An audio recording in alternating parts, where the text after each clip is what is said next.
Quite place एक horror movie है। First scene में एक वीरान जगह दिखाई जाती है जो कि एक मार्केट प्लेस है और हल्की हल्की हवा चल रही होती है। अंदर मार्केट में हर चीज बिखरी होती है और वहाँ कोई नहीं होता। फिर एक फैमिली के मेंबर्स आहिस्ता आहिस्ता सामने आने लगते हैं। जैसा कि एक बच्चा भागता हुआ दिखाया जाता है जो कि इस फैमिली का छोटा बेटा होता है, और वहीं दूसरी साइड पर एक लड़की नंगे पाँव चल रही होती है जिसका नाम रैगन होता है और वो डेफ होती है।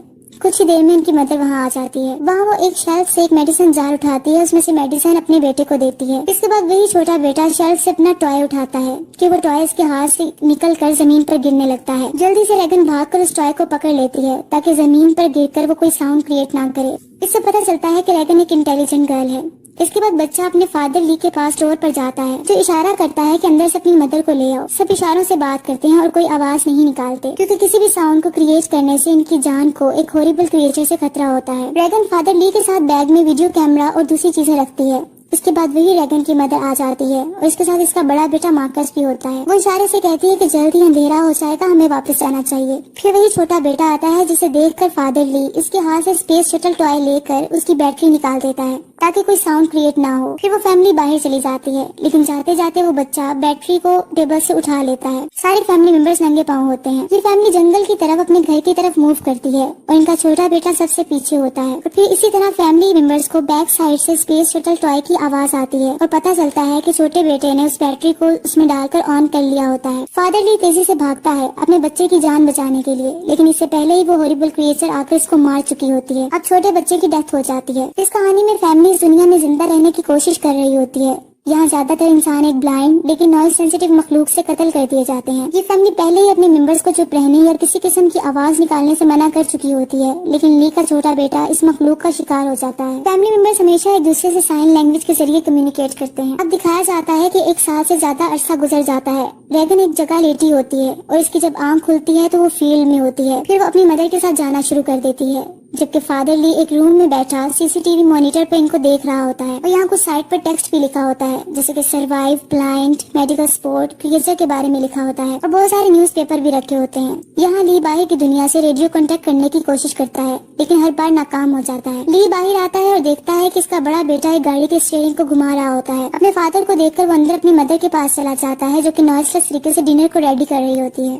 फिर फैमिली साथ में डिनर करती है बहुत खामोशी के साथ, और सर्कल में नीचे बैठे हुए एक दूसरे का हाथ पकड़कर दुआ करते हैं जैसे वो हमेशा साथ रहेंगे। सब डिनर करते हैं। रैगन और इसका बड़ा भाई फिर गेम खेलते हैं कि अचानक इनसे एक हाथ से चीज गिर जाती है जिससे जमीन पर आग लग जाती है और शोर भी पैदा होता है। फिर जल्दी से आगे बढ़कर वो लगी हुई आग को बुझा देता है और ऊपर की तरफ देखता है। वो बच्चों को चुप रहने का कहता है। रात का वक्त होता है और किसी परिंदे की बाहर से आवाज आती है और रूम में इनका लैंप भी हिलने लगता है। ली का बेटा खामोशी से रोते हुए सॉरी बोलता है क्योंकि वो चीज इससे गिरी होती है। वहाँ वो हॉरिबल क्रिएचर आ जाती है, लेकिन उनको कोई नुकसान नहीं पहुंचा सकती और चली जाती है क्योंकि ली सब कुछ कवर कर चुका होता है। अब दिखाया जाता है कि ली एक हियरिंग एम्पलीफायर बना रहा होता है रैगन के लिए क्योंकि उसको सुनाई नहीं देता। नेक्स्ट ली घर के बाहर सैंड फैला रहा होता है। फिर रैगन अपने फुट टॉप पर चलती हुई दिखाई जाती है और वो घर की डाउन स्टेयर्स की तरफ जाने लगती है क्योंकि कोई आकर इसको जोर से पकड़ लेता है। वो बहुत घबरा जाती है, लेकिन उसका फादर ली होता है जो साइन लैंग्वेज से रैगन को कहता है कि तुम नीचे नहीं जा सकती, और जानती हो क्यों? रैगन इशारा करती है कि मैं बच्ची नहीं हूँ, मैं शोर नहीं करूंगी। ली फिर उसको बताता है, उसको हियरिंग एम्पलीफायर दे देता है, लेकिन रैगन को पता होता है कि हियरिंग एम्पलीफायर हमेशा की तरह काम नहीं करेगा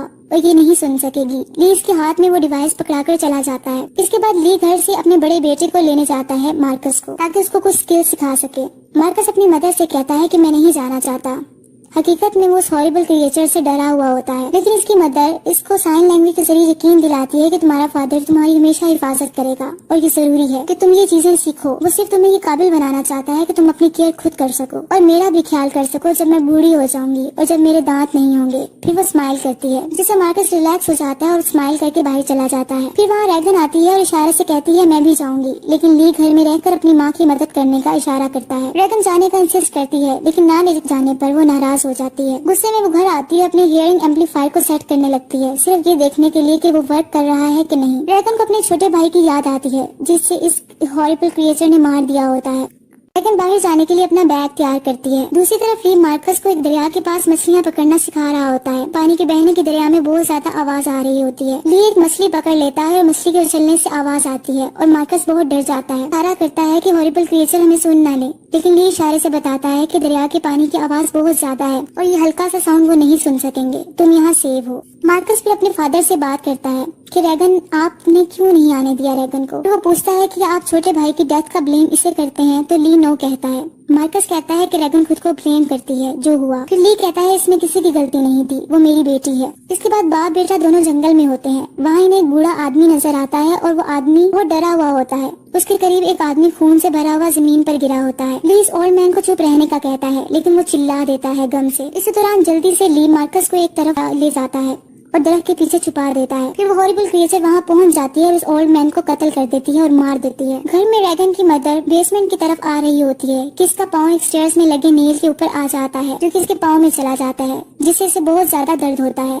वो हाथ में पकड़ा हुआ ग्लास फ्रेम छोड़ देती है और वो जमीन पर गिर जाता है, जिससे साउंड क्रिएट होता है। फिर वो जल्दी से अपना पाँव नेल से निकाल कर नीचे आती है और रेड सिग्नल्स को जला देती है, क्योंकि इसे पता होता है कि वो हॉरिबल क्रिएचर साउंड से अलर्ट हो गई है। इस बेसमेंट से ऊपर वो खौफनाक मखलूक उसे नजर आ जाती है। वो बहुत घबरा जाती है लेकिन खामोश रहती है। वो रो रही होती है लेकिन कोई आवाज नहीं निकालती। इस खौफनाक क्रिएचर की आवाजें मुसलसल आ रही होती है। जब ली और मार्कस अपने घर की तरफ आते हैं तो घर रेड लाइट में होता है, जिससे समझ आ जाती है कि रैगन की मदर बहुत ज्यादा खतरे में है। वो खौफनाक क्रिएचर इसे ढूंढ रही होती है और अपनी साउंड सेंसेस को यूज कर रही होती है कि अचानक से अलार्म बेल बजती है और वो खौफनाक मखलूक वहाँ बढ़ती है। घर से बाहर ली मार्कस को टॉर्च और रॉकेट देता है और उसे आगे जाने का इशारा करता है और कहता है कि मुझे तुम्हारी जरूरत है, तुम साउंड क्रिएट करो जो कि लाउडर हो, तुम्हारी माँ को भी तुम्हारी जरूरत है। मार्कस बहुत ज्यादा डरा हुआ होता है लेकिन मान जाता है। वो हॉरिबल क्रिएचर अभी भी घर में ही होती है। मार्कस जल्दी से जाकर घर के बाहर रॉकेट को जला देता है, जिससे एक फायर वर्क होता है और बहुत ज्यादा लाउडनेस होती है और साउंड क्रिएट होता है। ये क्रिएचर इस साउंड को सुनकर उसकी तरफ मूव करती है। अंदर ली अपने गन लेकर चला जाता है और अपनी वाइफ के पास पहुंच जाता है। वो देखता है कि इसकी जान बच गई है,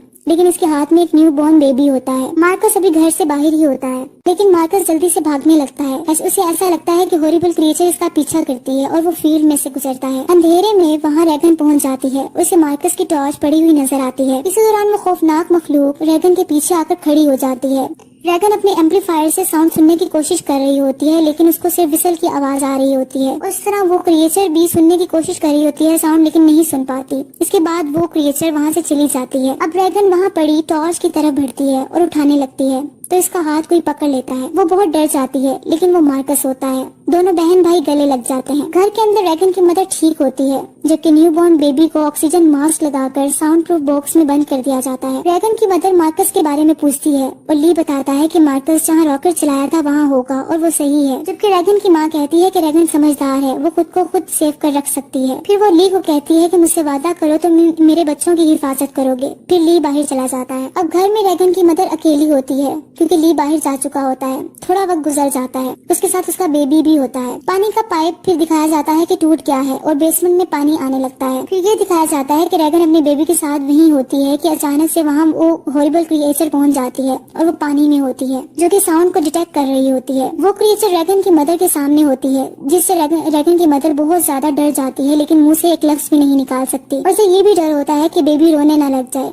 और इस क्रिएचर को अलर्ट ना कर दे। दूसरी तरफ रैगन मार्कस के साथ ग्रीन सॉइल वाली जगह पर होती है और वहाँ वो आग जलाते हैं ताकि फादर ली इसे देखकर इन्हें ढूंढ ले। फिर वो रैगन वहाँ से निकलने का कहती है, लेकिन मार्कस मना कर देता है। फिर अचानक मार्कस चल रहा होता है तो इसका पाँव एक जगह के अंदर चला जाता है, जिससे वो नीचे एक डोर से लटक जाता है, जो कि हैश डोर होता है। रैगन इसे मूव करने से मना करती है, क्योंकि मूव करने से डोर की आवाज आती है। थोड़ी देर में हैश डोर जमीन पर गिर जाता है, जिससे एक लाउड नॉइस आता है और इस तरह इस हॉरिबल क्रिएचर की जो अटेंशन होती है वो रैगन की मदर से हटकर इस नॉइस की तरफ चली जाती है और वो इसकी तरफ मूव करती है। मार्कस जहाँ गिर जाता है, रैगन मार्कस के पीछे जंप कर देती है और कॉर्न में गिर जाती है। इसका दम घुटने लगता है। मार्कस बाहर आ जाता है और रैगन का हाथ पकड़े इसको बाहर खींचता है। कुछ ही देर में वो हॉरिबल क्रिएचर इन दोनों के सामने होती है, लेकिन ये हैश डोर का डोर अपने ऊपर रख लेते हैं और कोई आवाज नहीं निकालते, जिसकी वजह से वो हॉरिबल क्रिएचर उस साउंड को डिटेक्ट नहीं कर पाती और वहाँ से चली जाती है। आखिरकार ली अपने दोनों बच्चों को तलाश कर रहा होता है और ढूंढ लेता है। दोबारा इस हॉरिबल क्रिएचर की आवाज आती है। ली दोनों बच्चों को पिकअप ट्रक में छुपने का कहता है और वो चले जाते हैं।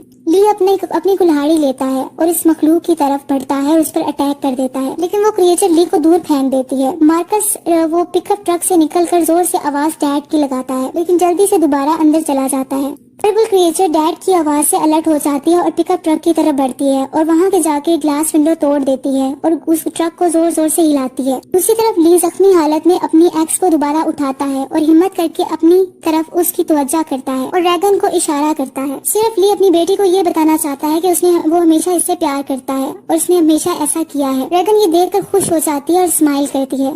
रैगन की मदर सीसीटीवी मॉनिटर से ये सब कुछ देख रही होती है। अचानक से ली जोर से चिल्लाता है। वो खौफनाक मखलूक बच्चों के पिकअप ट्रक को छोड़कर ली की तरफ तेजी से बढ़ती है और ली को जान से मार देती है। इस तरह ली अपनी फैमिली की जिंदगियों को बचा लेता है और अपनी जान को कुर्बान कर देता है। फिर दिखाया जाता है कि रैगन और मार्कस की मदर मॉर्निंग में हाथ में गन लिए हुए बच्चों को घर के अंदर ले आती है और रैगन सीसीटीवी मॉनिटर्स वाली जगह पर जाती है और वहाँ जाकर उसे अपने फादर की याद आती है और वो रोने लग जाती है कि मदर भी रैगन के पास आकर रोने लग जाती है। न्यूबॉर्न बेबी मार्कस के हाथ में होता है। अचानक से लैंप हिलने लगता है और वो हॉरिबल क्रिएचर दोबारा घर में इनके सामने आ जाती है। रैगन की मदर इस पर गन पॉइंट करती है। कोई आवाज नहीं निकालता, मुकम्मल खामोशी होती है, लेकिन रेडियो कनेक्टिविटी की आवाजों से ये क्रिएचर इसकी तरफ अलर्ट हो जाती है और बहुत से मॉनिटर्स को तोड़ देती है। रैगन की नजर इसके फादर के लिखे हुए टेक्स्ट पर पड़ती है जहाँ लिखा होता है व्हाट इज द वीकनेस। ये इस क्रिएचर के बारे में लिखा होता है। रैगन को अभी भी अपने हियरिंग एम्पलीफायर से विसल की आवाज आ रही होती है। वो देखती है कि वो हॉरिबल क्रिएचर तड़पना शुरू हो गई है। यहाँ से पता चलता है कि एक तेज सीटी की आवाज इसकी वीकनेस है जिससे वो भागती है। रैगन इसको माइक्रोफोन में डाल देती है जिससे वो खौफनाक मखलूक भागने लगती है और वो हॉरिबल क्रिएचर भाग जाती है। कुछ ही देर में दोबारा घर के अंदर वापस आ जाती है, लेकिन रैगन की मदर इस पर गन को फायर कर देती है जो इसके मुंह पर जाकर लगती है और वो क्रिएचर जमीन पर गिर जाती है और मर जाती है। फिर रैगन और उसकी माँ सीसीटीवी मॉनिटर से देखते हैं कि